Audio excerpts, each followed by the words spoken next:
News Patrol! North Korea nilusob ang South Korea. Nagpapatkol, Jian Himoto. Jian? Sa paglusob ng North Korea sa South Korea ay humantong sa bahaging Cold War. At dahil dito, nasangkot ang United States sa digmaan sa Asya. Naging 30th parallel ang Korea dahil nahati ito sa dalawa. Ang bawat panig ay nagtatag ng pamahalaan, komunista sa hilaga at United States sa timog. Jian Himoto, Youth News Patrol. Balik sa iyo, Jeremy. Pangulong John F. Kennedy. Nagbanta. Nagpapatrol. May Lori Akupan. May? Nakaabot ang balita kay Pangulong John F. Kennedy na maglagay ang USSR ng mga misal sa Cuba, ang kanilang bagong kaanib. Kaya nagbanta si Pangulong John F. Kennedy ng ganting nuklear. At nang makarating ang pagbabanta ni Pangulong Kennedy sa Soviet, inalis nila ang misal kapalit ang pangako ni Pangulong Kennedy na hindi lulusubin ang Cuba. Mailer Joy A. Akupan, Youth News Patrol. Balik sa iyo, Donna. Samantala, Bernard Baruch nagsalita na sa gitna ng Cold War. Nagpapatrol. Earl Joshua Padernal. Joshua? Ginoong Bernard Baruch, ano ang masabi niyo tungkol sa ikalawang digmaang pandaigdig? Ang tanging masasabi ko lang ay huwag tayo magpanilin lang sapagkat nasa gitna tayo ng Cold War. Takot at pangamba sa pagitan ng United States at Soviet Union. Sinimulan ang Cold War at nawala ang kaayusan sa mundo na laging nakasentro sa Europe. Pumalit ang bagong kaayusan. Earl Joshua Padernal, Youth News Patrol. Balik sa iyo, Donna. United States at Soviet Union umabot sa rapprochement. Nagpapatrol. Jonard Lauron. Jonard? Umabot ang relasyon ng dalawang bansa sa isang baitang na tinatawag na rapprochement na tumutukoy sa muling pagbabalik ng pagkakaibigan at mabuting relasyon. Maaaring ito ang naging simulan ng higit na mabuting panahon para sa dalawang bansa. Bagaman, may galit pa rin sa isa't isa.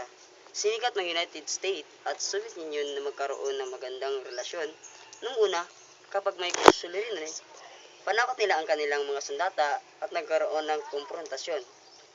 Jonard Lauron, Youth News Patrol, balik sa iyo, Jeremy. Soviet Union at United States gumamit ng estratehiya. Nagpapatrol. May Lori Akupan. May? Upang maharap ang bawat hamon, gumamit ang Soviet Union at United States ng mga estratehiya. Ang estratehiya ng United States ay tinawag na containment, na kung saan sinasagot ang pang-aapi o pagpipilit ng Soviet Union saan man ito naganap. At gumamit ang Kremlin ng estratehiyang paganti laban sa containment ng United States. Mailer Joy A. Akupan, Youth News Patrol. Balik sa iyo, Donna. Produksyon ng pagkain sa ikatlong daigdig. Malaki ang ibinaba. Produksyon ng pagkain sa ikatlong daigdig, malaki ang ibinababa. Malaki ang ibinababa na produksyon ng pagkain sa ikatlong daigdig lalo na sa Afrika dahil idinidikta ng IMF at WB na ang pera nito ay pambayad sa mga utang palabas sa halip na gamitin sa pagpapaunlad ng agrikultura. Isa rin sa mga kondisyon ng IMIWB sa mga bansang sakay ng kanilang programa ang paliitin ang perang ibinibigay ng mga gobyerno sa pambansang kalusugan at edukasyon. Ayon sa US Economic Commission for Africa, lumiit ng 50 bahagdan ang ibinibigay sa kalusugan ng mga bansa nito. Ian Christian P. Belmonte, Youth News Patrol. Balik sa iyo, Jeremy. Ng mga mamamayan sa silangang Europe na bawasan. Nagpapatrol. Earl Joshua Padernal. Earl? Nabawasan ang kalayaan ng mamamayan sa silangang Europe. Nang wakas sa pagtutulungan ng United States sa Soviet Union nang gamitin ni Joseph Stalin ang Red Army upang makontrol ang silangang Europe. Tinutulan nito ni Pangulong Harry S. Truman na wala ng tiwala ang isa't isa na hindi tinupad ang sunduan sa digmaan. Joshua V. Padernal, Youth News Patrol. Balik sa'yo, Jeremy. At ngayon, tunghayan naman natin ang special report ni Jeremy P. Tugas. Nandito tayo ngayon sa isang lugar na kung saan nagtitipon-tipon ang mga sundalo para sa ikalawang digmaan sa daigdig na tinatawag na Cold War. Sir, ano po ba ang karanasan nyo sa Cold War? Mahirap. Dahil ang unang hinaharap mo, kaaway, at pangalawa, nakataya doon ang buhay mo at buhay ng pamamayanan ng ating Pilipinas. So, ang kalaban namin, kapwa rin naming Pilipino. So, hanggat sana na mapigil, hindi sana hantong sa digmaan na to. Salamat po, sir. Go. Ito ang aking special report. Nuclear Test Ban Treaty, nagsilbing mahalagang bahagi ng Cold War. Nagsilbing mahalagang bahagi ng Cold War ang Nuclear Test Ban Treaty. Isa itong mahalagang sagisag sa dalawang makapangyarihang bansa, ang United States at Soviet Union. Mga ngahulugang gusto ng dalawa na tapusin ang magastos at mapanganib na labanan na maaaring humantong sa tunay na digmaan. Sa pamamagitan ng konsultasyon at negosasyon, nagkaroon ng isang bagong panahon ang pagbawas ng pandaigdigang tensyon. Ian Christian P. Belmonte, US News Patrol. Back to you, Donna. United States nagtatag ng mga bagong alyansa. Nagpapatkol. May Lori Joy Akupan. May Gumamit ng lakas militar ang United States upang mahadangan ang komunismo.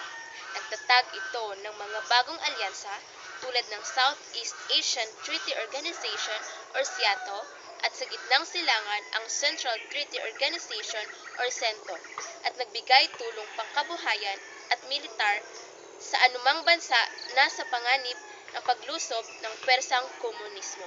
Maylor Joy A. Akupan, Youth News Patrol. Balik sa iyo, Jeremy. China at USSR, hindi maganda ang naging relasyon. Hindi maganda ang naging relasyon ng United States at USSR dahil humiwalay ang China rito. Nang nakita ng USSR ang pakikipagkaibigan ng China sa United States, naisip nito ang kabutihan ang relasyon nito sa Amerika. Naisip din ng United States at USSR na mapanganib ang pakialam sa digmaan ng mga Arabi at Israelita. Lumakas ang kanilang kalakalan ng 7 ulit at bumuti ang kanilang scientifico at teknolohikal na kooperasyon. Leonard Lauron, Youth News Patrol, balik sa iyo, Donna. U.S. Agency for International Development, nagkaroon ng University Development Linkage. Nagpapatrol, Jonard Lauron. Jonard? Ang US Agency for International Development ay nagkaroon ng University Development Linkage, bagay na programa sa pagpapaunlad ng kakayahan ng tao. Sa proyektong ito, inuugnay ang kamantasan ng Amerika sa isang kamantay na paralan sa bansa. Sinisimulan ang mga proyekto at aprobado ng pamahalaang Amerikano.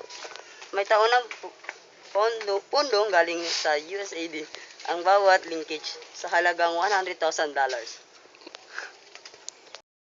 At yan ang mga balita ang hatid namin sa inyo. ako si Jeremy P. Tugas. At ako naman si Donna Marie A. Ortibano. Ito ang Youth News Patrol. Naglilingkod sa inyo saan man sa mundo.